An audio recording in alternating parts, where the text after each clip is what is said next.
السلام علیکم قدرمنو. دا یو قیمتي سوال دی قدرمنو، د شیخ صاحب نه شوی دی چې انسان طواف کوي نو د هغې په دوران کې کومه دعا ویل پکار ضروري دي. ډېر قیمتي بیان دی، نو لازمي مخکې شیئر کوي او کمنټس پکې وکړئ چا چې عمره کړي. دا یو ورو سوال کړی دی چې د طواف په دوران کې به کومه دعا ویلی کېږي. د پیغمبر صلی الله علیه وسلم نه د طواف په دوران کې د هر طواف دپاره خاص اذکار او دعاګانې دا نه یې نقل، او دا کوم کتابونه چې خرڅېږي خصوصا د پښتو کې، اردو کې او په دې ګاډو کې چې پراته وي په دې میقات کې او د ملک نه چې راځي هلته هم خرڅوي، او د اولني چکر دپاره دا دعا ده، دویم دپاره دا دعا ده. دا بېدلیله دعاګانې دوی ښوولي، اسی خپل تجارت پی چلی، خپل کار چلی. د پیغمبر صلی الله علیه وسلم نه د حجر اسود او د رکن یمانی، رکن یمانی کم یو ګوټ دی، حجر اسود د مخکې چې راځي، د دې رکن یمانی او د حجر اسود په منځ کې ربنا آتنا فی الدنیا حسنه وفي الآخرة حسنه وقنا عذاب النار، دا ذکر ته ثابت دی. امام احمد دا راوړی دی، امام ابن حبان هم راوړی. او بیا چې د حجر اسود سره تیریږي نو څه ویل؟ الله اکبر ویل یا بسم الله الله اکبر ویل، دا هم ثابت دی. د دین علاوه یو ذکر هم نه دی ثابت. معنی دا نه دی چې ذکر به نه کوې، موږ وایو یعنې محدود خاص ذکر. ښه نو کې به څه چې کم ذکر کولی شي کوه، که د قرآن تلاوت کوې قرآن تلاوت کوه، او چې کومه دعا غواړې د دنیا او د آخرت خیر غواړې غواړې، او په دې خپله ژبه کې غواړې. مشکل دا دی د بازو که خیال هم کړی د عجم چې د بهر نه راشي په حرم کې به تاسو لیدلی کتابونه یې راغستي او دا چغې به وایي اللهم اللهم آتنا آتنا. شاید یو هم په دوی کې نه پوهېږي چې د دې څه وایي، یو په هم نه دی پوه چې د دې څه وایي. ځکه شیخ العلامه الفقیه ابن عثیمین رحمه الله هغه یو ځای کې دا خبره لیکلې ده، وایي زه طواف کې وم او یو کس کتاب راغستی دعاګانو کتاب دی، به دعاګانې وایي، نو ویلي کېږي چې اللهم انی اعوذ بک من الخبث والخبائث. او دا خو او د سماعت ځي ته ننوتو ذکر دی. اوس وایي دی په دې نه دی پوه، خو کتاب کې لیکلي دي، نو څومره قیمتي ځای دی او ده ته دا پته نه شي چې دی څه وایي. پښتو کې ځان له ښایسته دعاګانې وغواړه، خپل پلار له دعاګانې وغواړه، خپلې مور له وغواړه، خپلو بچو له وغواړه، ځان له وغواړه، د امت دپاره دعاګانې وغواړه. د قرآن تلاوت پکې هم کولی شي، اذکار هم ویلی شي، الله یادوه، او د خبرو نه او د ګپ شپ نه پکې ځان لرې ساته. نن سبا خو لایو ویډیوګانې راوتې دي.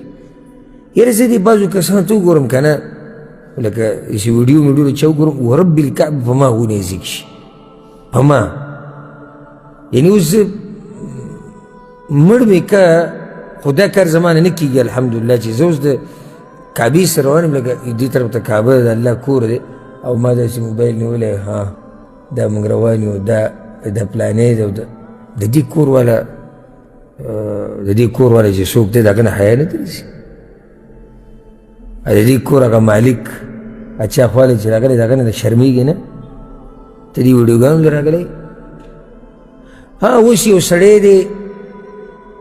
یو عالم دی، یو مسله بیانوي چې وایي دا کعبه ده، دا حجر اسود دی، دې د ښکلولو طریقه دا ده، دا مقام ابراهیم دی، دلته دا دی، دلته دا جدا خبره شو. یا یو عالم دی په حرم کې درس دی او د کعبې سره خوا کې ناست دی، درس کې بیان کې ناست. عوامو ته څه ضرورت دی؟ عوامو ته څه ضرورت دی چې دی او بیا به یې ځان داسې کړی چې لکه زه نه یم خبر، ته به داسې غټ وزیر اعظم دی چې خلکو دته ویډیوګانې نیولي دي، دی زموږ نه کمقلان جوړ کړي دي. لکه عام سړی دی، ښځه ورته هم واښه نه اچوي کور کې، ښځې هم په څه کې نه شمال، دی چې به روان وي موبایل به ځان ته داسې نیولی، لکه دا اوس تا ته چای نیولی، ته څوک دومره غټ سړی. اوس یو مشهور عالم دی روان دی، چا ته پټه ویډیو وکړه، یا حکومت کې غټ سړی دی چا ته پټه ویډیو وکړه، په امت کې څه غټه عهده یې داسې چللی چا ته موږ منو. اوس دله چا ویډیو وکړه چې دی ځان یې ننګاره کړی دی، بیا پې ځان ننګاره کوې سره خو بیا ورته ښه صفا ګوره چې زه لګیا یم. ولې زموږ عقل دومره بند شوی دی عقل خو زموږ کار کوي نو د دعاګانو ټیم پکې نشتی که نه هلته به لایف به هم چلی که نه دعاګانو ټیم خو تلی هغه جړاګانې چې به وي هغه سجدې به وي د کعبې په خوا کې د خلکو هغه زاریانې به وي د کعبې دا غلاف به یې نیولی او د کعبې دا دیوال به خلکو نیولی او دا جړاګانې به وي اوس هغه اکثره قصه بدله شوې ده په دغه کې په ویډیوګانو کې فیسبوک کې چې راشي او د بیا صفا مروه کې جدا تصویر دی او د زمزم سره بیا جدا دی او د پیغمبر صلی الله علیه وسلم د قبر سره بیا جدا دی لکه ما د یو کس ویډیو کته ما وکته هغه د پیغمبر صلی الله علیه وسلم د روضې له او د قبر له چې راورسي نو دغه ټیم کې ځان ته د موبایل نیولی دی وایي دغه شاته دا وایي د پیغمبر صلی الله علیه وسلم یعنې ما دا سوچ کوو خپل ذهني دا زما د هر مؤمن حال دی هلته چې سړی لاړ شي په الله ته قسم خورم په سړي باندې یو بل شان ایماني کیفیت راشي د ادب او د احترام د لاسه سړی غلی ودرېږي دغه ځای کې او سوچ دې خبرې ته لاړ شي چې یو څومره غټه هستي دلته د خاورو لاندې پرته ده هغه انسان چې زموږ دپاره دا سختې تېرې کړي دي زموږ دپاره دا کړي دا کړي هغه دلته دی په خوا کې ورسره ابوبکر صدیق رضی الله عنه دی بیا عمر رضی الله عنه دی دا زه په کوم جومات کې ولاړ یم دې جومات کې د صحابه کرامو سره هغه واقعه راغلې وه هغه راغلې وه هغه ابوبکر چې راغی هغه بلال چې راغی هغه پلانې چې راغی په دې هر څه کې یو سړی دې ته فارغه کېږي چې دې موبایل راولي او لایو ویډیو کوي چې زه دلته ولاړ یم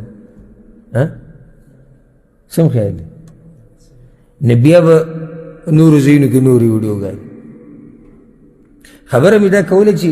د طواف کې څه پکار دي چې کومه دعا درځي الا کوم ځای کې ثابته دعا رکن یمانی او د حجر اسود منځ کې ربنا آتنا دعا ویل دې نه لو چې کومه دعا ویلی شي هغه ووایه د خبرو نه پکې پرهیز کوه ضروري خبرې هېڅ خبره نه د موبایل د استعمال نه پرهیز او پالتو کته را کته یو ځي ته بل ځي ته ګڼه ډېره ده او رش ډېر ده او دا بلډینګ یې ښکلی جوړ کړو دا کار ډېر مزېدار روان دی ته ګپ شپ له نه یې تلی ته د الله د کور زیارت له تلی نو د هغه کور قدر کوه